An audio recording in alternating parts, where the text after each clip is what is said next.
investing. SoftTech turned 10 in May of 2014, so we're now 11 years old. This year, I've been asked to talk about Fundraise the Roof. Disclosure, that's not my title, but anyway. I thought I would basically give you a few updates and thoughts around what has changed in the market in terms of seed investing, really focused on people here want to invest in companies and what it takes for entrepreneurs to really sort of pick the right investors. Brief bio, so born in France, moved to the US almost 15 years ago. And after a startup in the financial services market, I became a VC almost by accident. And then 11 years ago, started SoftTech, 165 investments to date, which is exactly 15 investments per year every 11 years. And those are some of the companies that we've invested in over the years. I started as one of the early sort of angels, became super angel, or was anointed super angel in 2006, and then raised one of the first micro VC funds in 2007, when literally all the micro VCs would have fit on this table. It was actually a large table. Then raised one of the larger funds in 2011, and in 2014, at this very conference, I announced our fourth fund, which is 85 million. So yes, you know, we grew in scale from 1 million, 15, 55, and 85. Just to put things in perspective, I want to share with you the strategy that we've been pursuing with Fund 4. So the target for us is to do 45 investments over 3 years, so the 15 investments per year I mentioned. $500,000 is our basic minimum check we'll write. We'll go up to $1 million to $1.5 million. And the goal for us is to be present for our companies in Series A's and Series B's. Our geography strategy is very, very tight, very limited. So 80% of what we do is here, 10% is in New York, and New York for us is between Boston and Philadelphia. And we've actually annexed Canada as part of the US, so we can say we invest in the US globally. We love Canada. We've done already 4 investments there. Why am I sort of boring you with those details? It's basically the pitch that you as investors want to give to limited partners or people who want to get money from, because it's very important in this environment to actually have a very clear sort of investment strategy. And our goal, and that's really the main difference between seed and Series A, is that we always syndicate with other micro VCs and angels, whereas a Series A typically is done by one fund. Those are the sectors we invest in. And in terms of the new cool stuff that we look at, virtual reality, augmented reality, drones, AI are the things that we're looking at. Few statistics. Fund 4, so close 24 investments since we announced sort of Fund 4, for a total of 20 million. So we're at 800K average, which is slightly above the 750K sort of target we had. Our average ownership over those 24 rounds is 7.5%, so we're right on target, and we've taken 10 board seats. That will be one of the questions we'll discuss, which is, as a syndicate sort of partner, which of the positions are you trying to capture? Is it sort of the lead? Is it one of the co-leads or main investors, or people who will sort of fill up those rounds? I'll mention the Series A, Series B crunch. You know, there's a debate as to whether there is or there isn't such a crunch, but the point is, the mission of you as investors is to help your companies go from seed to A to B, and it's very important to understand what those sort of hurdles are. So over the last 18 months, we've raised a bit north of $500 million across 35 follow-on rounds through our different funds. Our average Series A was 9 million, average Series B was 19, which is extremely, quite higher than the sort of the average that we were expecting, which was around 6 million for Series A's and 10 million for Series B's. This is what I presented to you last year as the fundraising ecosystem. So it's very important for, as investors and entrepreneurs, to understand where you're going to go and grab. There's the 2015 ecosystem in the next slide, so wait for the pictures.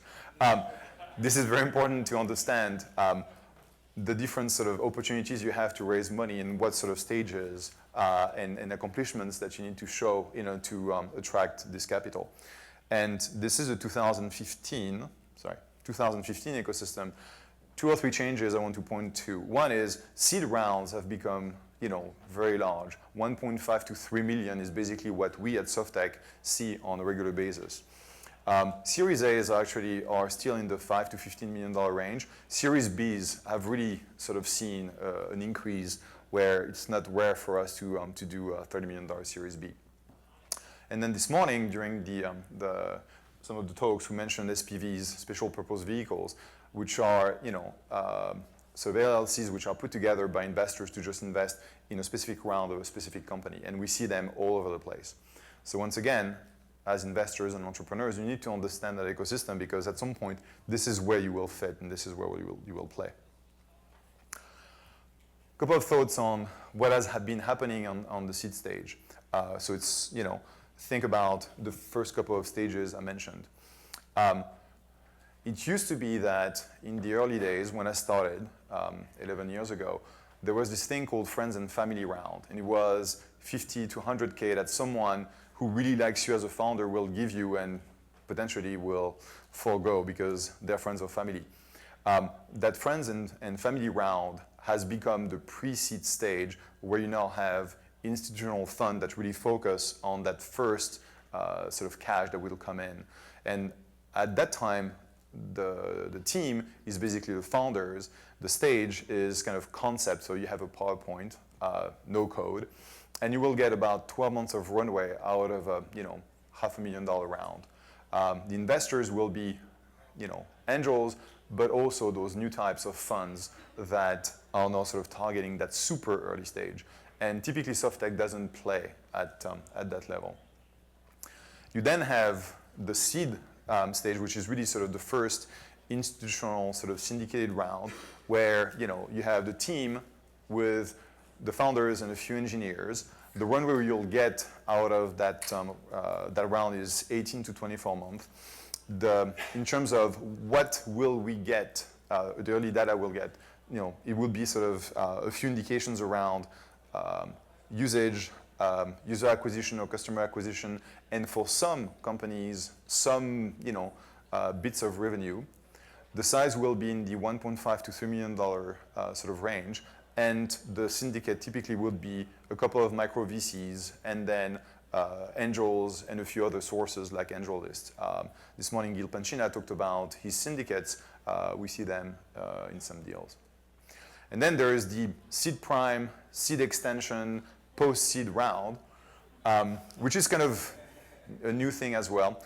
And I call that sort of a backup to failed Series A, in the sense that if you can sort of go straight to Series A, you will, but if ever you can't really get a Series A, you will go to that sort of post-seed stage. It doesn't mean that you're going to fail, but it does mean that in the market, you just didn't have essentially the validation required to raise that round. It could be not enough traffic, not enough customers, not enough revenues. And so you will go and try and raise more capital at seed stage from a slate of post-seed or seed prime funds, and then your insiders. So what's happening at seed stage in general? So we know that over the last 15 years, startup costs have dropped dramatically, over 10x. However, over the last 3, 4, 5 years, we've seen a gradual increase of operating costs because of the increase in salaries and rent and basically anything that is sort of material as a startup that you need to pay for. So it used to be that you could sort of go through your seed round and hit Series A hurdles with 1 million. That same company would require 2 today. So it used to be cheap. It's still cheap, but it's kind of not as cheap as it used to be. Which is why I'll sort of say that the size of rounds have bubbled not only because there is a lot of capital available, but because it just costs more to run a company for the 18 to 24 months that you need. Because you have 2 or 3x increase in the number of companies try, raising a seed round, because it's so easy these days. When you go and raise a Series A, there are so many more candidates, and therefore Series A sort of funds want to see more in terms of revenue, in terms of traction, in terms of number of downloads. And so in order to sort of get those hurdles satisfied, you just need more time, which means more money. Because we've seen, over the life of my sort of seed investing, when I started, there was maybe $20 to $30 million available from angels to invest in startups. That was back in 2004, 2005. Then, a few funds sort of got raised, and you had 100 million in the asset class, and then, a few more funds. And now we have about, 250 funds that have raised 4 billion. So yes, Anand from CB Insight said it's barely an NEA. NEA is a $3.2 billion fund.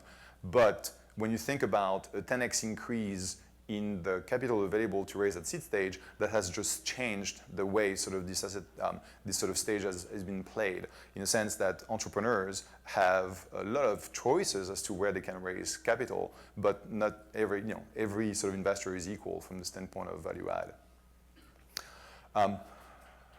So we are sort of branded firms, and we definitely have increased our ownership targets as we sort of went along. We started with 3 to 5%, now it's 7 to 10%, and we've compressed our portfolio in order to be able to do more for our companies. And as entrepreneurs, it's an awesome sort of environment to go and raise money, because there are a lot of people who are trying to put sort of their money to work. And the big question is, who is the best investor to support this sort of race of 2 years or 18 months that I'm going to have to run after raising capital to raise the next cash? So our advice to entrepreneurs is to really sort of think about, based on the sector that they're going to play in, what are the hurdles that will exist for them for the next raise. If it's a SaaS company, typically it's around $1 million in annual revenue run rate. If it's a B2C company, call it like a million downloads with a certain sort of level of retention. If it's a hardware company, it becomes trickier, because you need to prove some elements of demand, typically through a pre-order campaign, to raise that Series A. So you really have to understand what are the hurdles and what are therefore the runway implications of clearing those hurdles. 18 to 24 months is our advice. Essentially, one of the reasons why, candidly, we've been so successful at clearing, the Series A, B, and C hurdles for our companies is that we always advise them to raise quite a bit of cash. Some people will have a different strategy. They'll say, hey, you might be able to raise $1 million and, make some progress and potentially either hit the Series A sort of hurdles or raise another $1 million, as a post-seed kind of round. We'll always say, go raise $2 million, because that's what you will need. And, means a little bit more dilution, but at least it improves the odds of doing it. Always sort of research, the best funds for you, because you would be shocked at how sometimes people sort of see, hey, there's a VC in the room, let me go talk to him, even though he or she might actually not invest in the kinds of things that we do. And this is the most important sort of advice to them, is build a foundation that will really help you navigate all those sort of challenges that you will have in the first 18 to 24 months, especially if you're a first-time entrepreneur. And, everyone is familiar with party rounds. They're horrible. Why? Because you have a bunch of people who invest a tiny amount of money and no one cares. And when you get into trouble or need some help, you don't get it. So what that means for investors, this portfolio construction strategy, which I mentioned, is really important. You need to define it very clearly so people sort of come to you to either invest in your fund or get money from you. One of the questions is, do you invest in follow-ons, Series A's and Series B's? It's typically sort of the way you will preserve, your ownership in great companies, and you will sort of make more money when they succeed. I will sort of hammer that one. Your value add is the reason why people will take money from you. So be clear about what you do for them and how you will sort of be able to help. I will sort of get into this a bit more, which is, how much ownership are you worth? Like, it's easy to say, I have a large fund, I want 7 to 10%, but that means that we'll be one of the largest investors and better be ready to step up and help the companies. So we will take board seats, we will help, we will do everything we can, possibly can, to get the companies to be successful. The problem is, if you have a large fund, the question is how much of your fund are you going to invest per deal, and what are the mechanics that will help you so return this fund multiple times. And we've trivialized the $1 billion valuation. Like, everyone is $1 billion, right? But getting $1 billion exit is really, really hard. And a $1 billion exit should return at least half, if not your entire fund, because otherwise the economics of your investments will just not work. I sort of mentioned that a couple of times. And I hear some people sort of saying, yes, I will take the lead, because they think that it's only a matter of putting down a term sheet and setting the terms. It's only the very beginning of the work. And as I said, if you're taking the lead position and aren't fit or prepared to take the board seat, we have a big fucking problem, because no one will actually do the work it takes to make the entrepreneur sort of successful. A few things about how we sort of beat the Series A, B crunch. So there are sectors which are super hot and interesting, and there are sectors which are not interesting at all. Like, try and raise a Series A for an ad tech company these days. Good luck. It's awesome.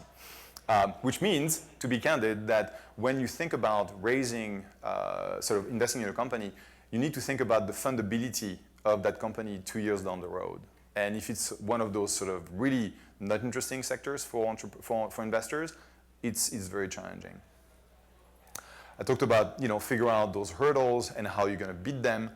And, one of the tricks we use is to establish very early, almost right after we have invested, who is our list of, top 5 investors who want to go and, get sort of introduced to the company, because if one of those eventually sort of becomes interested and decides to either preempt or sort of makes it easy for us to raise this capital, the entrepreneur will have spent less time and will have done, our job. As investors, and it's true for the first, I would say 4 years of a company, the seed unlocks the Series A unlocks the Series B. And it's, a 3.5, 4-year journey that you need to understand sort of the rules of the game of. And, yes, you might want to sort of invest in a company which is super cool and super interesting and everything, but if ever there's no investor for you down the road, the odds of success have really dramatically sort of reduced. That's a problem with new sectors. An example for you. I invested in a company called Drone Deploy, which is in the drone space. And my assumption was that, by the time they were in need of a Series A, they will have proven enough in this very nascent market to one of my favorite VC firms. 2 years later, they raised the Series A had predicted from the partner had predicted. That's the good news. They did so with 2 weeks of cash left. That means that, between are we too early or are we way too early, they were right at the edge. Reserves are important. I won't bore you too much because I have 1 minute left. But it's important to invest in follow-ons when you have something which is working really, really well. The fact that you will make a high return on your initial investment, awesome, cool. But if it's only 100 or 250K, to return your fund, you just need to put more dollar to work behind that sort of early success. So that's why you always sort of think about those reserves. If you plan to do seed and Series A, reserve 50%. If you plan to do seed, Series A, Series B, you reserve 75% of your fund. But do take into account the fact that, some of your companies will splatter. And so as far as we're concerned, we assume that 20% of our companies will sort of not make it to a Series A, and then 10% will sort of fail afterwards. And recycling is important. Yes, I know I'm out of time. The point is, oops, sorry. Final point is, it's kind of a boring one, but it's really important. If you don't put your fees in the ground, so as fund managers, you have the right to 2.5% management fee. that amount will sort of yield roughly a 25% cut of your fund. You need to recycle your early wins back into the company so you can actually invest the fund fully. Otherwise, you will end up sort of trying to do a 4 or 5x fund with a crutch. Good luck. I'll be around for the rest of the day. And if you have any questions, because I don't have time now, I'll be taking them. And then I'll see you potentially a bit later. Thank you.